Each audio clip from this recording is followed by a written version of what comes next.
حکوومەتی چیک ماوەی چەند ساڵێکە لە پرۆگرامی هەماهەنگی و گەشەپێدان لە هەرێمی کوردستان بەڕێوە دەبات و لە ساڵی 2007ەوە بەردەوامە لە پێشکەشکردنی هاوکاریە پزیشکیەکان. کۆنسۆڵی گشتی چیک لە هەولێر کە هاوکاری پزیشکی پێشکەش بە 3 پارێزگای هەرێمی کوردستان کردەڵێت 6 تۆن ئامێر و کەلوپەلی پزیشکی پێشکەشی وەزارەتی تەندروستی دەکەین کە تایبەتە بە نەخۆشخانەکانی منداڵان لە سەراستی هەرێمی کوردستان.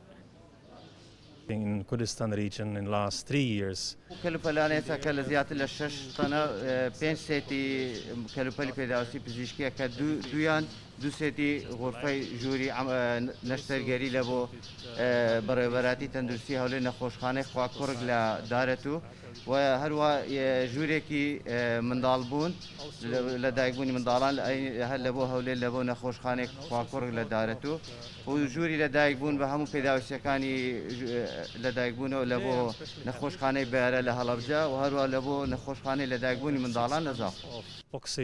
33 boxes of medical. پڕۆژەی بەخشینی دارایی لەم بارودۆخەدا بۆ نەخۆشخانەکانی هەرێمی کوردستان پێویستە چونکە کەلوپەلەکان کۆڵێتیان دابەزیوە و بۆ باشترکردنی خزمەتگوزاری تەندروستیش سوودی لێ دەبینن. بەڕێوەبەری گشتی تەندروستی دوهۆکیش دەڵێت ئەم کەلوپەلانە پێویستیەکی ڕۆژانەیە و لە زووترین کاتدا دەگەیەنرێتە نەخۆشخانەکانی زاخۆ بۆ ئەوەی بخرێتە خزمەت هاوڵاتیان.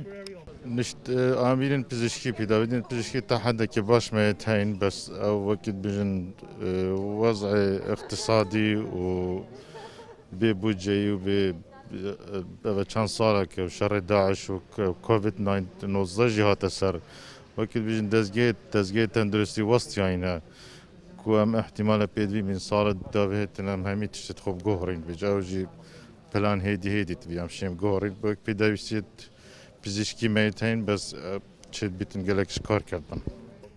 هاوکاری پزیشکانی وڵاتی چیک لە ساڵی 2021 بەردەوام دەبێت و گرنگی بە باشترکردنی کوالیتی تەندروستی و چاودێری تەندروستی منداڵان و پەروەردە و ئاسایشی خۆراک و چاکسازی و هەمە چەشنکردنی ئابووری دەدەن و هاوکاریە پزیشکەکانیشیان بۆ نەخۆشخانەکانی منداڵان لە پارێزگاکانی هەرێمی کوردستان و لەم قۆناغەدا هەر 3 پارێزگای هەولێر و دهۆک و هەڵەبجە سوود لە هاوکارەکان وەردەگرن.